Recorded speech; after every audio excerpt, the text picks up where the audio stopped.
Ai, gente, do jeitinho que o Caps gosta. Esse vídeo é só pra você que já leu o Impulso, não liga pra spoiler ou não vai ler. Oi, gente, e aí, tudo bom? Hoje precisamos falar sobre o Impulso. Meu Deus, olha, vamos lá, porque haja assunto, viu? Haja assunto pra um livro desse. Primeiramente, eu queria falar que para quem viu meu vídeo a respeito das atualizações de leitura que eu lancei há uns 2-3 meses atrás, vai ver eu falando mal do Impulso. Vai ver falando que não tava dando pra ler e tal, e que eu abandonei a leitura e catei o audiobook dele. E, inclusive, eu vou estar deixando o link do audiobook grátis aqui embaixo na descrição do vídeo, que foi o que eu escutei nas primeiras páginas do livro. Nas primeiras não, literalmente não, até porque eu comecei lendo e aí não tava dando, aí eu peguei o audiobook e quando eu comecei a entrar na história, aí eu larguei o audiobook e fui pro livro de novo. Então, a primeira coisa que eu tenho pra falar sobre o Impulso, com certeza, é a maior dica de irmã que eu posso te dar. Dica de irmã mais velha. Não leia no início. Escute o audiobook. Na hora que você estiver dentro da história, pega o livro. Por quê? Ele tem uma estranheza muito grande. Nas primeiras, calculo eu, umas 100 páginas, porque eu não tenho livro físico, li e-book e audiobook, então não faço ideia de em que página vai estar isso no livro físico. Mas assim, os primeiros 20% da história é uma confusão de personagem, porque eu não entendo por que a autora desse livro simplesmente não fez uma árvore genealógica lá no início do livro, falando Eta é mãe de Cecília, que é mãe de Blight, que é mãe de Violet. Ia facilitar muito a minha vida, porque esse negócio de data, capítulo com nome de ano, pra mim é a morte. Eu não sabia quem que era Eta, quem que era Cecília, quem que era Blight, quem que era Violet. Tava muito complicado o início da história pra eu pegar ali o fio da meada da família. Até porque, primeiramente, a gente vai acompanhar, né, a história de várias gerações de mães, de matriarcas, de mulheres dessa família da Blight. E a narradora em primeira pessoa, no caso, vai ser a Blight, mãe de Violet, filha de Cecília. É que é muita moto passando, é carro, é barulho, mas temos uma tática aqui, ó, bem pertinho, pra ficar um ASMR. Essa confusão de personagem quase me fez desistir da leitura. Graças ao audiobook, eu não desisti da leitura e posso estar aqui hoje falando com vocês sobre esse livro. Porque realmente, gente, a história, depois que ela engata, depois que você entende quem é quem, você não consegue parar de ler. Não consegue. Vamos ali acompanhar a história desde Eta, que é a bisavó... É bisavó? Isso, a bisavó da Blight. Não, bisavó da Violet. Tá vendo? Muita mulher, muita informação no início do livro. Desde ela que fala... Desde essa mulher, nessa família, todas as mulheres têm problemas sérios com maternidade. Mas são problemas muito distintos um do outro. Uma é totalmente antifamília e resolve largar todo mundo e arrumar outro cara e abandonar inclusive os filhos. A outra simplesmente é rígida demais, tem problema. Todas elas são frias, não curtem a maternidade e não são boas mães na prática. Simplesmente não exercem o papel de mãe da forma como ele deveria ter sido. Uma suicida, a outra some, enfim, não são.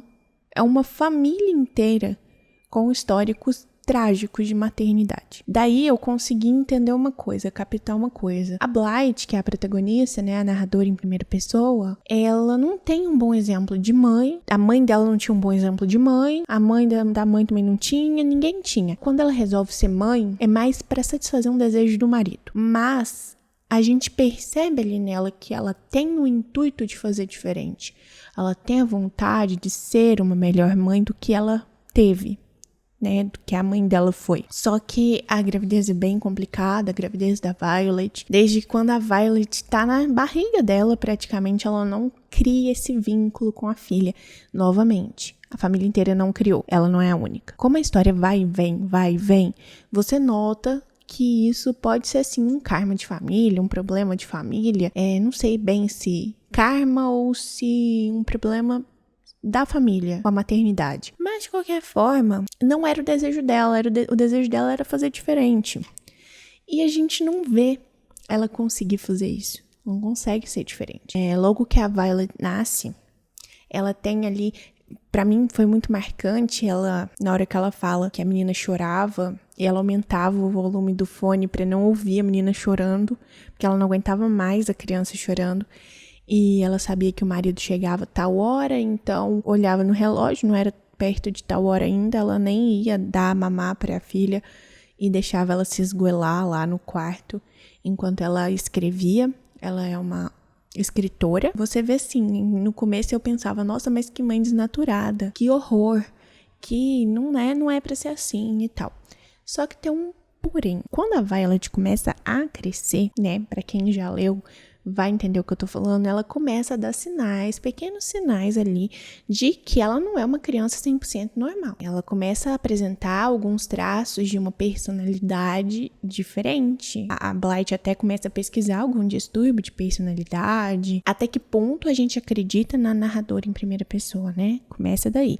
Vi muitas pessoas fazendo análise desse livro, dizendo que a narradora pode não ser totalmente confiável devido ao histórico familiar, entendo. Mas as cenas que ela narra, visuais mesmo, que ela viu a menina tendo problemas, quando a menina era muito pequena, tem a cena do parquinho, né? Que é bem marcante. A Blythe leva a menina no parquinho e nesse parquinho ela sobe num escorregador. Nesse escorregador, quando ela tá lá no topo, chega um outro menininho lá no topo. A Blythe jura ter visto a menina empurrar o menininho para fora do brinquedo. Esse menino cai e vem a óbito. E você vê ela naquele dilema. Eu tô vendo coisa? Será que não foi isso que aconteceu? E ela começa a tentar se convencer de que não tinha sido isso, que tinha sido um acidente, que a menina não tinha nada a ver com isso e tal, mas no fundo ela não acredita na própria invenção dela. Se esse assunto fosse real, né? Eu não sei, porque é difícil de estar acreditando. Mas ela tem alguns traços de personalidade ali bem estranhos, tipo um ciúme possessivo do pai, mas a ponto dela fazer chantagem emocional com a mãe, pra mãe se afastar do pai e ela ter o pai só pra ela. E a gente percebe isso cada vez mais constante quando a menina cresce, enquanto ela cresce, né? Quanto mais ela cresce, mais constante fica as chantagens emocionais. E não seria só de arte, não é uma criança levada de fazer arte, é uma criança manipuladora, é um pouco diferente. E eu não sei se por conta de uma vivência minha de vida, não da minha vida, mas de conhecimento de vidas alheias, eu conheci uma menina muito parecida, na minha cabeça ela é idêntica à Violet. Eu fui muito tendenciosa na leitura desse livro para ficar do lado da Blythe. Eu fui muito tendenciosa. O que acontece? Na prática, vamos esquecer o livro um minuto. Em temas assim, quando o pai se separa da mãe, porque normalmente uma situação assim, onde mãe e filha ficam uma contra a outra, pai, ele tende a ficar do lado da criança. Não precisa nem ser mãe e filha, pode ser mãe e filho também. Mas o pai, ele costuma ficar do lado da criança e falar que, na verdade, a mulher tem problema. A mulher tem problema porque ela não ama a filha. A mulher tem problema porque ela é uma péssima mãe. A mulher tem problema porque ela não tem instinto materno. Mas nem sempre. Será que sempre é isso que acontece? Eu não acho que seja assim. A criança nunca tem uma personalidade duvidosa. A criança nunca tem um distúrbio. Sabe? É um pouco complicado você acreditar piamente que esse pai sempre tem razão. Claro que muitas das vezes ele vai ter. Mas é sempre. E muitas vezes, inúmeras, eu já vi pais divorciados falando a respeito do outro, do ex, de uma forma assim: ah, fulana era louca. Será? Você já ouviu a parte da fulana da história? Você conhece fulana? Você sabe? Você tava lá? Você viu o que aconteceu? Então eu acho muito complicado a gente acreditar aí numa versão da história contada por um ex, né? Tipo, em qualquer hipótese que seja. Não querendo puxar saco de história feminista, mas normalmente a mulher, quando ela tem algum tipo de personalidade forte, em qualquer aspecto, normalmente ela é taxada como louca. É a arma masculina contra as mulheres. Ah, é louca. Sabe? Porque aí você deixa de ter que explicar muita coisa. Você deixa de ter que partir pra razão, pro racional, e aí você fala só, é louca. Sabe, você descredibiliza completamente a mulher. Nenhuma mulher separa e vira assim, porque o cara, separei dele porque ele é louco. E normalmente quando fala isso é porque o cara ainda é um stalker. Mas tá, voltando. A menina começa a apresentar esses traços de personalidade completamente deturpados, completamente querendo afastar ali o pai da mãe. E não só isso, mas causar dor na mãe, dor emocional. Então a menina faz algumas coisas de propósito e fica observando a reação da mãe. Então a gente consegue ver isso assim em grande parte do livro. E aí quando o relacionamento da Blythe e o marido, que eu não vou saber o nome, gente, ela só fala você, né? Porque é uma carta que ela tá escrevendo a história dos dois pra ele. Mas assim, é muito confuso esse trem de você, eu não gostei desse tipo de escrita. Mas superando essa parte do você, esse relacionamento ele tava por um tris, né? Por um fio, por conta de todas as situações envolvendo a Violet. Então a Blythe resolve, então, pra salvar o casamento, ter um segundo filho. Quem nunca?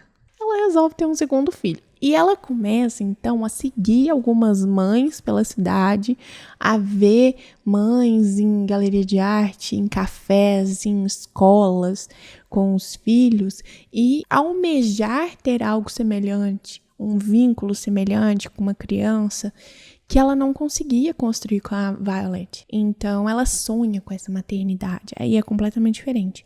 Ela sonha muito com essa maternidade. Ela sonha no quarto do bebê. Ela sonha com tudo. E demora um pouco para ela convencer o marido a tentar ter um filho. Eu não lembro se ela convenceu ele completamente, mas o fato é que ela engravida desse segundo bebê. E aí a gente vê uma Blythe completamente transformada. Por quê? Porque ali naquela segunda gestação, ela curte todos os momentos, ela se realiza como mãe, ela consegue criar um vínculo com a criança desde o útero. E tem uma cena bonita dela dançando com a Violet beijando a barriga dela.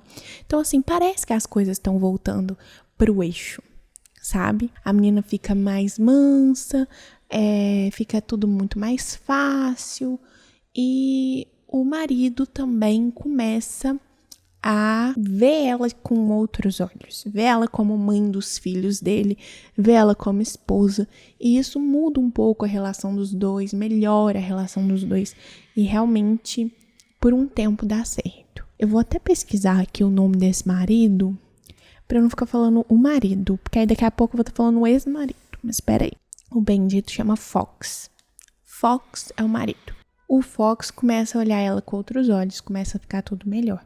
Até que o bebê nasce, é uma gracinha, ela amamenta ele, ela curte amamentar ele, diferente do que aconteceu com a Violet. Ela cuida dele, ela ama aquele filho. Ela ama aquele filho e ela tá vivendo o sonho da vida dela, que é viver a maternidade. Aí eu quero fazer um adendo, porque é o seguinte, será mesmo então que todos os problemas que a Blythe tem com a filha Violet são relativos aos problemas que a família dela tem com maternidade, sendo que o segundo filho ela consegue ser uma mãezona.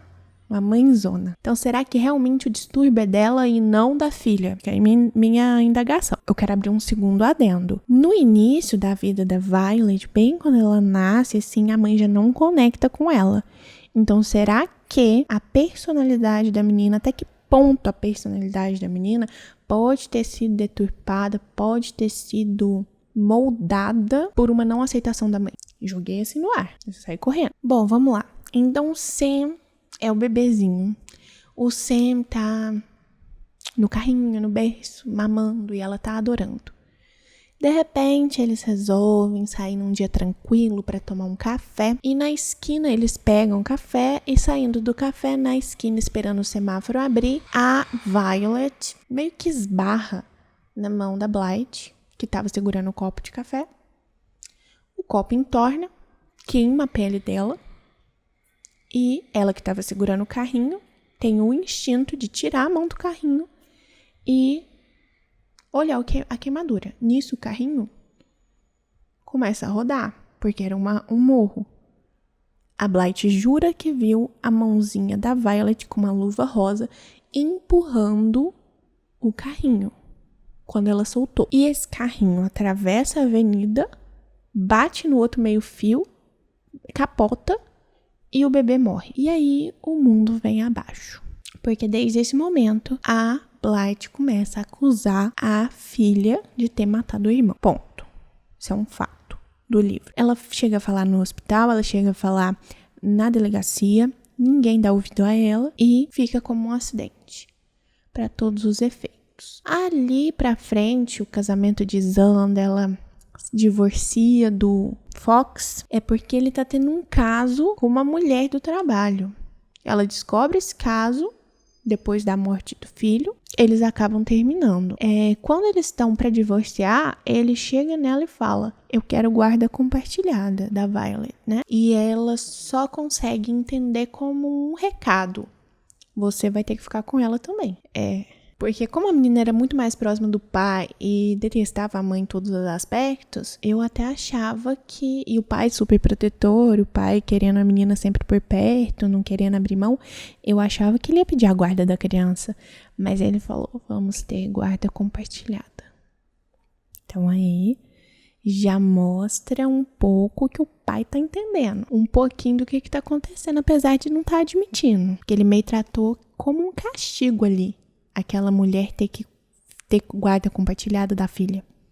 Ele tratou como uma punição. Tipo assim, você vai ficar com ela também. No começo eles conseguem dividir essa guarda igualmente. Logo depois ela começa a ficar mais com o pai, cada vez mais com o pai, como era de se esperar. Por vontade própria, né? Porque a menina também começa a crescer. E ela começa a ter suas próprias escolhas. Mas a menina começa ali a falar com a mãe assim, olha, eu sei de coisa que você não sabe. Assim, jogava assim, ó. Eu sei umas coisas que você não sabe. Aí quando ela ia pra casa do pai, a mãe falava assim, você vai tá indo pra casa do seu pai. Ela, sim, eu tô indo pra casa deles, no plural.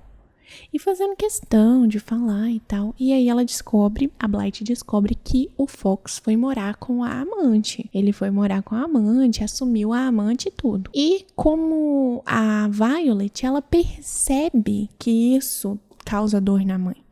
Então, quando a Blythe ali resolve fazer compras, ela fala assim, eu vou fazer compras, a fatura do cartão vai pra ele pagar desse mês, então eu vou lá e vou fazer compras pra mim como eu nunca fiz, porque tem muito tempo que eu não compro uma roupa pra mim, uma pilha de roupa pra mim, foi lá e comprou, foi no shopping. Ela vai fazer essas compras pra ela. Quando ela volta usando um cardigan, eu não lembro se era um cardigan, se era um blazer, alguma coisa, algum sobretudo, alguma coisa assim. Ela volta com essa peça, Violet olha pra peça e fala assim, nossa, a fulaninha lá ia amar essa peça. É do tipo que ela usa. Tudo pra irritar a Blythe, pra machucar a Blythe. A fulaninha seria a atual do marido, do ex-marido dela, né? Começa a ficar assim, insustentável as coisas que a menina faz, as situações que a menina coloca ela e a falta de sensibilidade dessa criança, sabe? Parece até que ela quer provocar ali pra mãe sofrer. Quer provocar um sofrimento na mãe. A menina a se afastar da mãe, né? E a Blythe tem a brilhante ideia, meu Deus. Ai, gente, do jeitinho que o Caps gosta. A Blythe tem a brilhante ideia de espionar na frente da casa do Fox. E ela sabe lá que tem um horário na semana, um dia, um horário específico, que a mulher não tá, que ela tem um compromisso fixo. Porque parece que ela não pode levar a menina na aula de balé, uma coisa assim. Aí ela começa a ficar na porta deles, né? Esperando essa mulher sair pra saber onde que ela tá indo e quem é ela. E ela tem a brilhante ideia, então, de colocar uma peruca de cabelo preto, ou castanho, não lembro, porque ela era loira, então era o disfarce dela, era uma peruca. Beleza.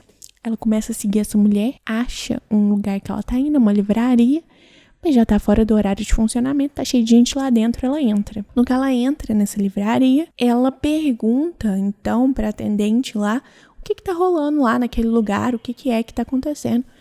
E eles falam que é um grupo pra mães, um grupo de apoio pra mães. E logo ela descobre, então, que essa mulher, a esposa nova do Fox, tá grávida dele. Podia melhorar? Não podia. A Blythe tem a brilhante ideia de que começar a se aproximar dessa mulher. Ela se aproxima da mulher, ela inventa um nome novo, ela pega um número de celular novo e começa a trocar mensagens com a atual do ex dela, falando que é outra pessoa. E nessa de falar que é outra pessoa, ela se aproxima demais da mulher. Demais. O bebê nasce, elas compartilham fotos. E há detalhe de loucura. A Blythe fala nesse grupo que ela tem um filho. E que o filho chama Sam, né? Que é um bebê que morreu. E ela fala que ele tem a idade que ele teria hoje. Tipo assim, tem 4 anos que o menino morreu. Ela fala que ele tinha 4 anos hoje. E conta as coisas que ele fez no dia, sendo que a criança não existe. A criança tá morta há 4 anos. Enfim, ela se aproxima demais dessa mulher. A mulher chega a dar presente pro filho dela. Chega a dar presente pro menino, uns brinquedos. Ela leva pra casa, ela guarda no quarto do menino, que ela nunca tocou desde a morte dele. E aquela clichêsada, né, que a gente sabe. E ela começa a gostar disso, sabe? Ela começa a gostar da mulher. E ela começa a gostar do jeito que ela trata o menino e revive a memória do menino, porque ela não sabe que ele tá morto, né? Então ela sente que o filho tá sendo ali valorizado, lembrado, porque o Fox não toca no assunto do menino. O Fox meio que esqueceu da criança, né? Assim que ele faleceu. Uma relação muito, muito doida, uma coisa muito tóxica, né? Tipo, dela querendo reviver coisas da criança morta, culpando a outra criança de ter matado essa criança e tal. E ela começa a sondar essa mulher sobre a enteada, né? Que no caso é a filha dela. E ela começa a perguntar, e a Violet, como que tá, como que não tá? Ela, tá bem, que não sei o quê. E ela fica sondando pra ver se a mulher fala alguma preocupação que ela tem a respeito da menina. De tipo de paranoia, né? Tipo assim, de meio que querendo ver se a mulher enxergava algum traço de psicopatia na menina. Uma coisa assim. Só que ela não fala isso abertamente, né? Mas é o que dá pra entender que ela tá tentando fazer. E aí a mulher nunca fala nada, sabe? Nunca fala nada, até que então chega o dia fatídico que ela encontra o Fox na presença da querida, lá a mulher dele. E aí é uma situação de estranheza muito grande, ele não tem coragem de falar na frente da esposa, que aquela lá é a ex dele, mas certamente ele fala depois, porque a mulher some, a mulher não manda mais mensagem para ela por alguns dias.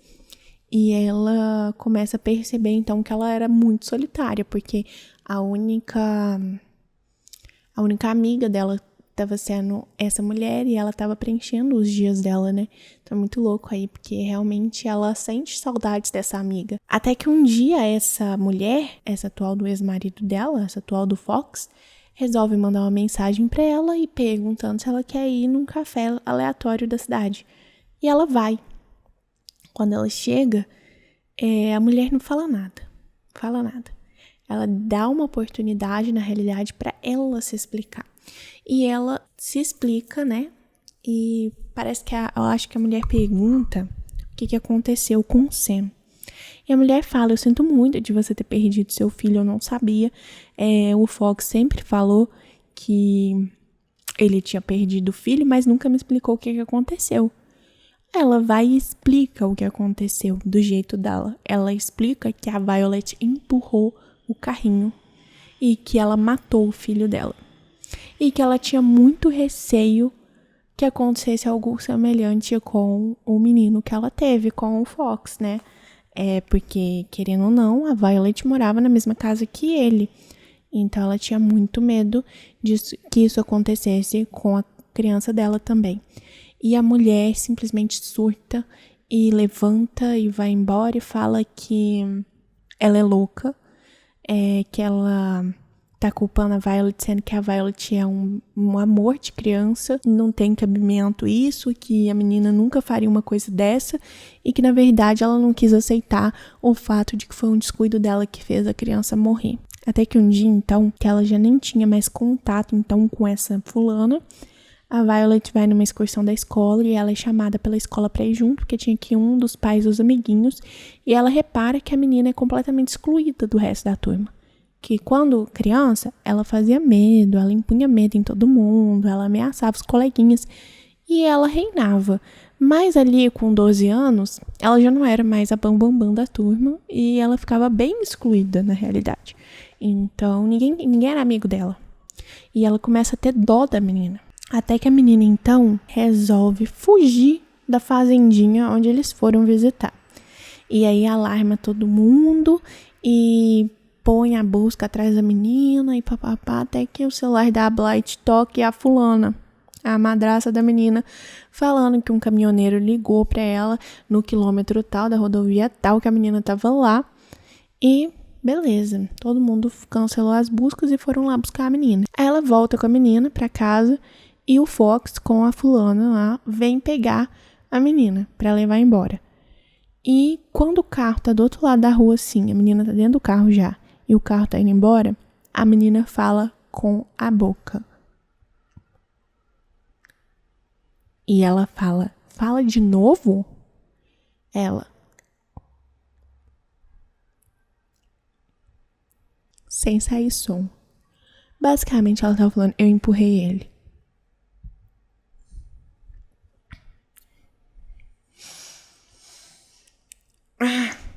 Que raiva que me dá dessa criança.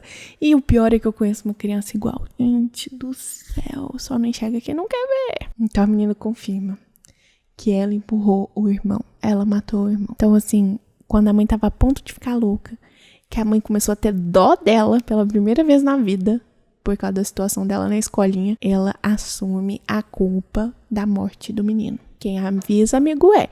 Ela avisou a fulana, certo? Certo. A mãe toca a sua vida. A mãe começa a namorar um fulano qualquer, começa a ter um relacionamento, começa a ter uns dias menos solitária e tal. Até que o livro termina da pior forma possível. O telefone toca, ela corre pra atender, domingo à noite, sei lá, sábado à noite, ninguém ia ligar pra ela. Ela pega o telefone e é a fulana, a madrasta da filha dela. E na hora que ela atende, aí a madrasta fala, o meu filho, fizeram alguma coisa com ele. E acaba. Não precisa nem falar quem fez, né? E o que fez, né? Pelo amor de Deus, é pra matar a gente de raiva. De raiva. Mas também, eu não gostei muito dessa madrasta, não. Eu fiquei muito do lado da Blight. Muito do lado da Blight. A menina é louca, a menina é psicopata. Menina é sociopata, sei lá o que essa menina é. Normal não é. E aí, ela avisa a outra, ela tenta alertar sobre a própria filha. Vocês têm noção de como que deve ser difícil você reconhecer? Porque ela passou por esse momento de reconhecimento. Ela passou por esse luto.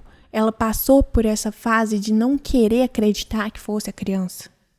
De não querer, mas a própria criança se denunciou. A própria criança falou pra ela, no único momento da vida que ela sentiu pena da menina, a menina deve ter percebido, foi lá e falou que foi ela que matou o menino. Então, assim, ela passou anos louca. Tem uma parte do livro que ela vai até o café, ela pergunta o cara do café o que aconteceu. Cada um tem uma versão diferente, falam coisas diferentes. Ela faz testes na rua, ela joga coisas pra ver se o trem vai, se não vai. Porque ela tinha essa dúvida que matava ela por dentro, se a menina tinha ou não tinha empurrado a droga do carrinho lá na ribanceira. A menina vai e confessa. No dia que ela sente pena dela pela primeira vez, porque ela não tinha amigo. É pouco ou você quer mais? E aí depois, a fulaninha não acreditou na história da Blight e o filho dela também foi vítima. Na minha interpretação é isso. É claro que eu aceito interpretações, mas é um livro fantástico, é um livro que prende, é um livro de suspense, de thriller psicológico, de uma coisa tipo assim, que chega uma hora que você fala assim, o que mais que falta pra essa criança fazer? O que mais que falta? Sabe? É sensacional, é um livro angustiante, não recomendo pra mães, nem pra grávidas, pelo amor de Deus, mas vale a pena. Vale a pena a leitura, vale a pena o audiobook, se você não tiver saco pra ler, ou lembra do conselho de irmã mais velha. As primeiras 100 páginas, mais ou menos, uns 20% do livro, escuta o audiobook que você vai ganhar mais. Você não vai tomar tanto ranço da história e aí você vai conseguir catar o livro depois pra terminar a leitura, porque o começo é penoso até você aprender quem que é quem. E esse trem de você também é muito chato. Esse trem de você não dá pra entender muito bem o que ela tá falando, não. Mas é um livro muito bom. Eu dei 4 estrelas por causa desses probleminhas de leitura. O entendimento dele no começo é muito prejudicado pela forma como que a autora resolve tratar as questões, mas ele é muito bom. Eu gosto muito de livros nessa temática e chega a ser, assim, um suspense psicológico digno de adaptação de filme. Muito bom mesmo. Só não estraguem o livro com um filme merda. Mas tirando isso, vale a pena. É isso a minha resenha do livro. E um beijo pra todo mundo que ficou até aqui. Até o próximo vídeo.